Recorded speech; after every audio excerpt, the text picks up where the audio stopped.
Pemirsa, pengamat pariwisata Jero Made Supatra Karang menyatakan setiap tahun selalu ada wacana moratorium di Badung Selatan, namun tidak ada tindak lanjut. Saat ini di Badung Selatan sudah terdapat 1.300 hotel.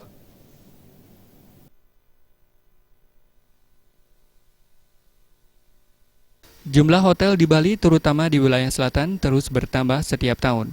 Bertambahnya hotel di wilayah Bali Selatan tidak sebanding dengan jumlah hunian di setiap hotel.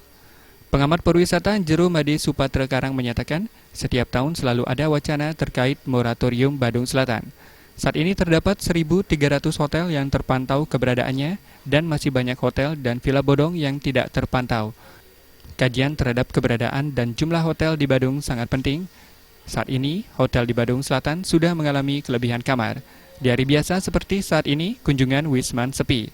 Apabila pembangunan di Bali tetap dilaksanakan, maka akan menghilangkan keunikan dari Bali.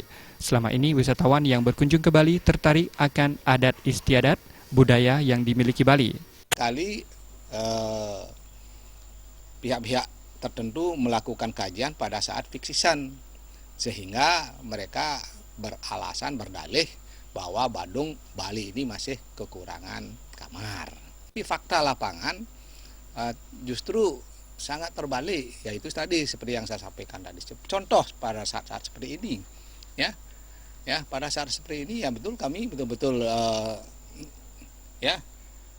jual kamar kosong. Nah, kalau sudah misalnya masyarakat terdesak oleh kedatangan investor-investor tersebut yang tidak mau tahu urusan trihite-kerana, lingkungan, adat istiadat, budaya Bali, Jadi kita menunggu waktu aja.